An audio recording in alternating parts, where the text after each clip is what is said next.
I don't know if they can live up to what happened last night, but should be fun games either way. Everything, is supposed to be really, really close tonight. So you have everything bunched up, and it should be a fun one fun way to go. And one thing I wanted to point out last night, that there's some really good plays that you're going to get low ownership on. But at the same time, I looked at the guys who were winning the lottery and everything, and it was kind of surprising to me actually how chalky some of the builds were.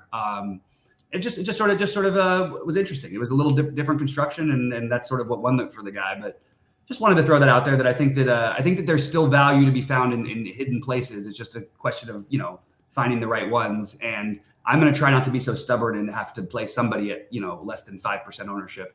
That's something that I want to correct myself. So anyway, just want to throw that out there. One difference between last night and tonight is just the spacing of the games. You have an hour between the first and the second instead of half hour. Mm-hmm. The rest is pretty much similar. And one thing I am seeing is that I think that just the overwhelming majority of the value is coming from one game. And I guess we should just start with that. I mean, like I currently, when I just ran these projections, I have just so much coming from that Milwaukee, Indiana game that I imagine that a lot of other people are going to get to that same conclusion, Right. And then I might even identifying certain players like Beverly at 4,500. I mean, he's going to slip into a bunch of lineups, I think, just because because the pricing's kind of tight. You know what I mean? And then you could get 5,400 from Brook Lopez, maybe, that he might show up a little bit. But I think that's where the majority of the action is going to be, is to play guys from the Milwaukee, Indiana game. I look down here. I mean, yeah, Luka looks good, but I guess Kyrie 8,300. I don't know. I guess we can just go game by game, but that's my initial take, is that the Indiana Milwaukee game is really just dominating the projection board, at least. It's dominating. Yeah, it is, and it's interesting because we don't know what's going to happen with Kawhi tonight. That's to me the biggest piece, because I actually think that the Clippers, like Terrence Mann was the one who got there the other night. People played more Powell and a little bit of Westbrook. But I would go back to taking some shots on all of that stuff. And Zubac, who's going to project much worse without Kawhi, but was absolutely dominant in game one. So really interesting to try to figure that piece out. And honestly, what they're doing with his projection, I don't, just for what my guess is, if I had to guess whether Kawhi plays tonight or not, I would guess he doesn't. But it's just a guess, just based on history, that they would wait and basically until they lose a game in the series, because they want to make a run anyway.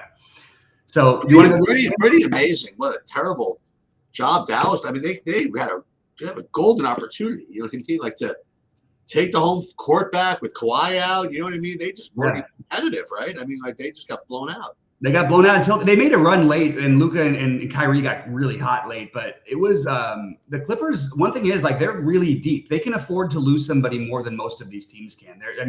When you've got Westbrook and Powell and all those guys not starting, even, like, they always have to sit somebody who should be starting, and they've got some really talented guys. Anyway, this first game, Phoenix at Minnesota.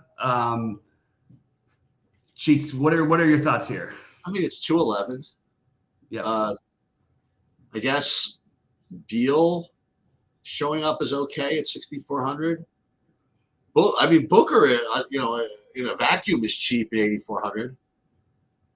But it's tough. I mean, obviously tough. It's always tough matchups in the playoffs.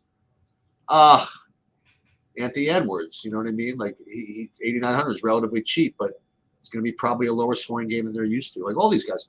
I guess Jaden McDaniels is going to be the value that people go to at 4,100. I guess that makes some sense. I actually ran a Saberson build, for example. What am I getting here? Yeah, like 68% Jaden McDaniels. So that's somebody that's going to show up.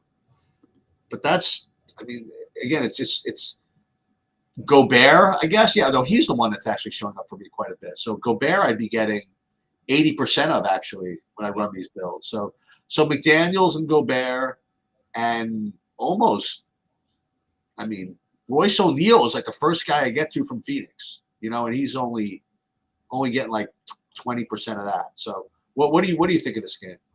Yeah, I still am stuck on this series. I picked Phoenix in 6, but after game 1, I immediately felt like I regretted it. Not even after game 1, just seeing the way that Minnesota played. I don't know what's gonna. I think Minnesota is clearly a better team, but there's those 3 guys from Phoenix. Literally, any of them heat check could go off.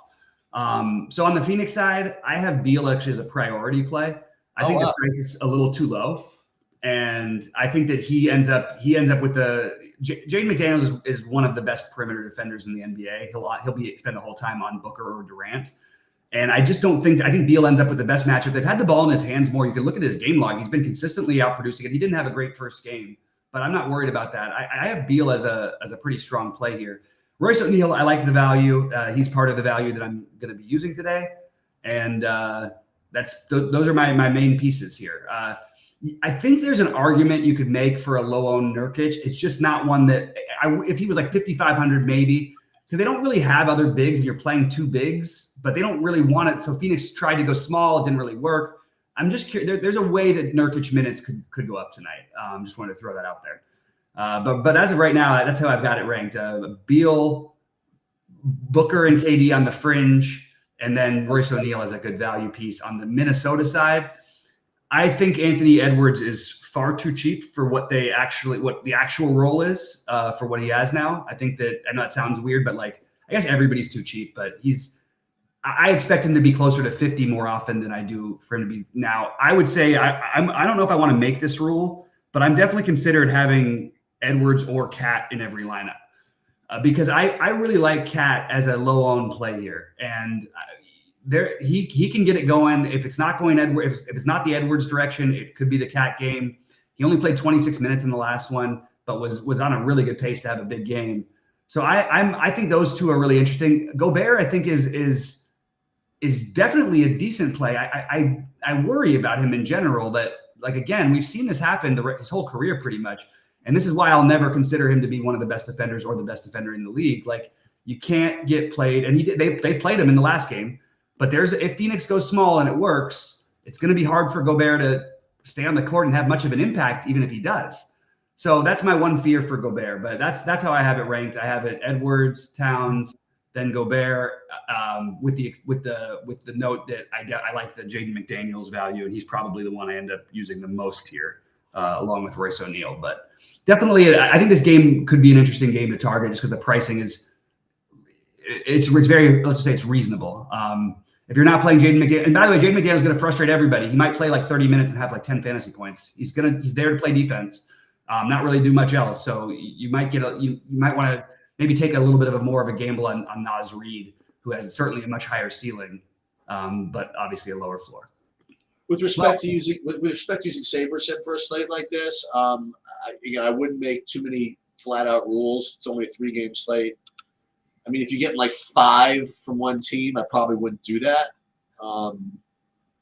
But because you might get 5 from one team. That's just the way it goes sometimes with Saberson. And I'm just trying to think of what other rules I would make. If I got 2 centers from the same team, would I keep that? If it was a 2-game slate, I would have no problem with it. 3-game slate, I'm not sure what I would do with it. But anyway, yeah, McDaniels, Gobert. I mean, you see the exposures I would have right now. But again, you gotta see the updated projections and remember with Kawhi's whatever his news comes in, it's going to filter down to every other projection on the slate pretty much. It's not going to really change everybody's projection, but it's going to change how they're what percent optimal they would be. You know what I mean? So we are waiting for. Well, you think we get that news? Who knows? No. Yeah, right. There you go. Terrific, right? So that I'm with you. I mean, there are pieces here, but I still think that I end up getting more of this Indiana Milwaukee. Yeah. Just for what it's worth, the Clippers are being a 1-point underdog after winning easily with Kawhi as a question mark makes me think Kawhi is not playing. So it makes me think at least Vegas thinks he's not playing. One thing they always do, though, they always adjust to the team that needs to win. The second game, right? Yeah.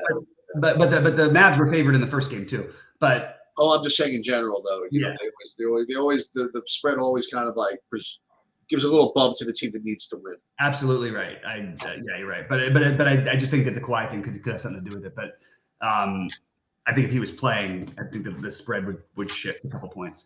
All right. So what do we do with Indy coming off of just a terrible performance outside of Pascal Siakam, who is obviously clearly a like cash game play. You're playing in most places here.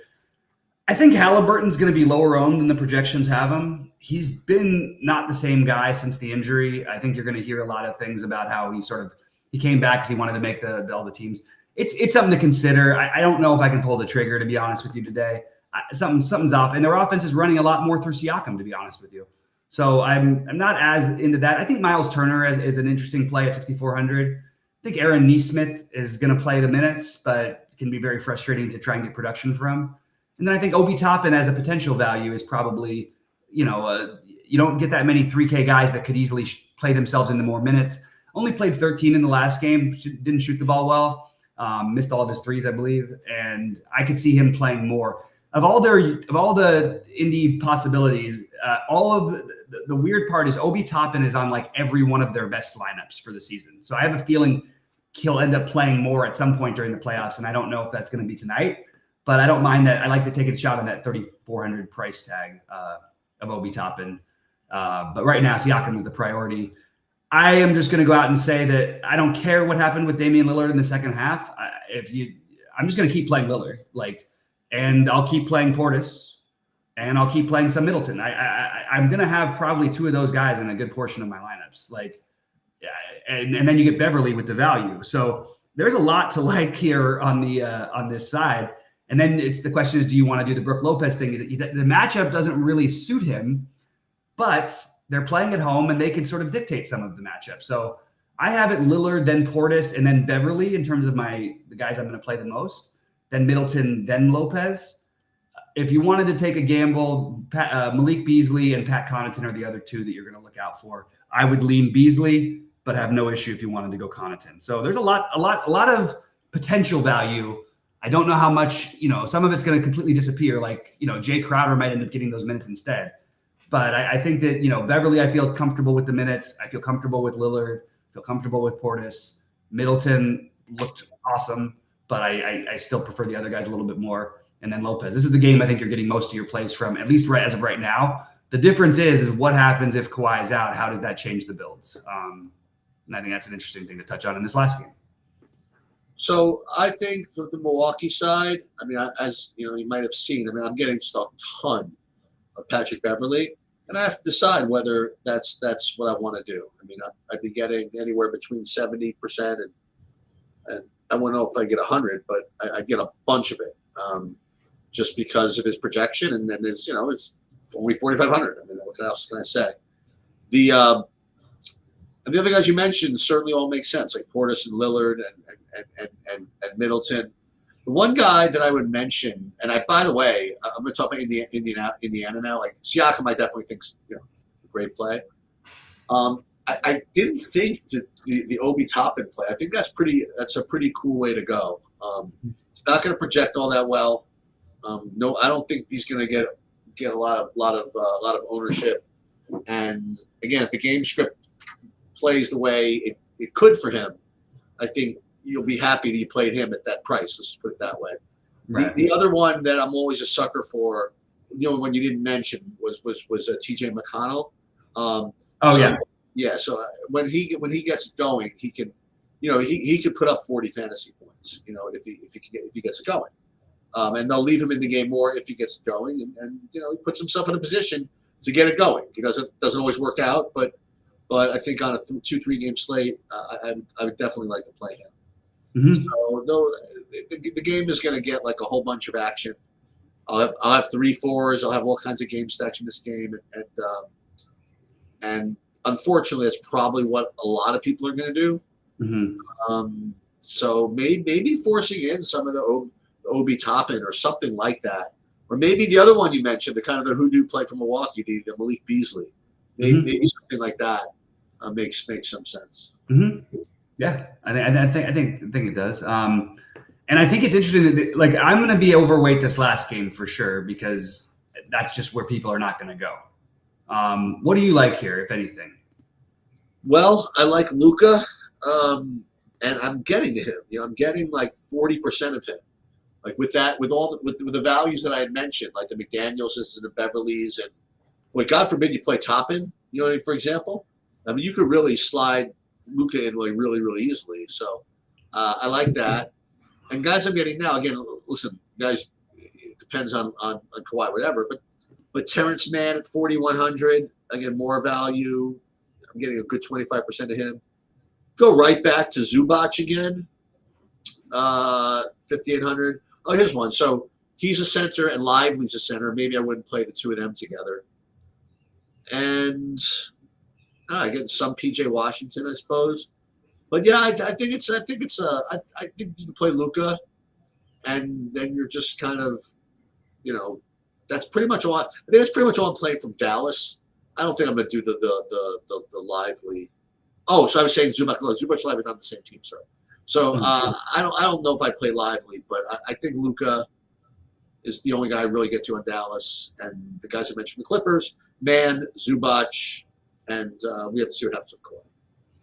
Yeah, so I actually think Dallas is kind of interesting. Like the 11-9 for Luka obviously feels like, okay, well, I mean, he's going to score somewhere between, like he had about as bad a game as he could have had in the last game. He put up 61 fantasy points, He can't do much less than he did in that one. Literally, it's like almost impossible. So he and Kyrie as low-owned options are both interesting. I like the Luka side of it. I think what's interesting to me about this, the problem is the minutes don't necessarily equal anything.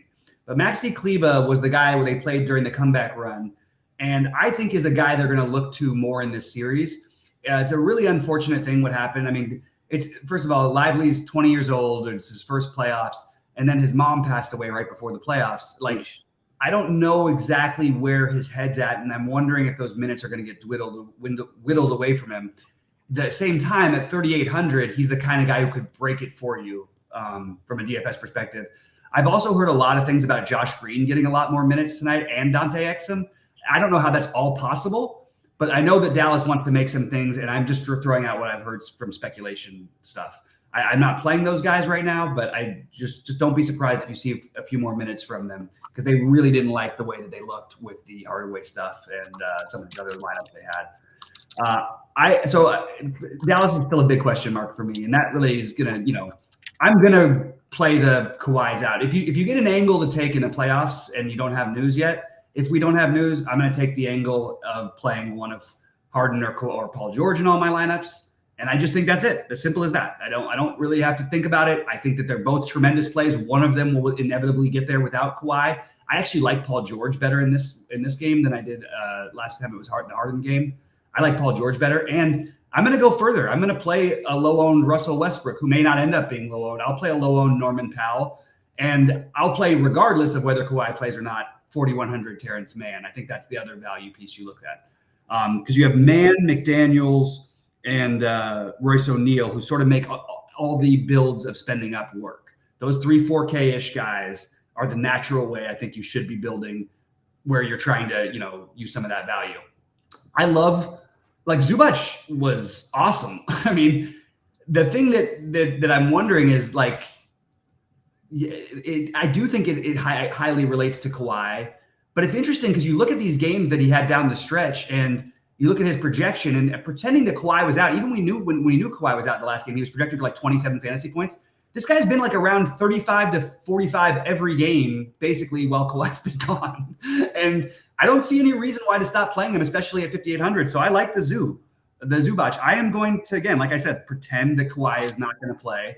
And I think it gives you a little bit of an edge in doing so. That's sort of where I'm at. And, look, a lot of plays I mentioned that I like on this slate, guys who I consider to be some priorities, Lillard, Siakam, one of Harden or Paul George, Pat Beverly, along with the McDaniels, Mann, O'Neal, at least two of those guys range at 4,100. I think that's an interesting way to go. So that's what I've got tonight. For what it's worth in the games, my instincts tell me that the Clippers should not be an underdog in this game, even though the natural thing, I'm going to take the Clippers, even though I picked Dallas in 7 of the fourth series. I love watching this Clipper team. I really enjoy it. So it's weird because I'm a Laker fan. I do think Indiana bounces back and gives the Bucks all they can handle, if not win that game. And I like the Phoenix side a little bit in Minnesota. So I guess I'm going against the grain with the two road teams because no road team has won a game yet in the playoffs. But two of them covered yesterday. That's true. The other thing is that one thing you could do if you didn't have it in you to play stuff like Obi Toppin or Beasley, whatever, their showdown slates all night long, so you could play them in showdown. And That's true. From what I've seen, by the way, I think zeros have taken down showdown slates last couple of times. There has been some interesting ones, and there was I want to get more in on the showdown. I think I'm going to do that tonight a little bit, Sheets. I like that idea. All right. I'm gonna run. I'm out. I could be there for a little bit, maybe only 15 minutes. If you can, great. If not, I'll just jump on and do it. Okay. All right, sounds good.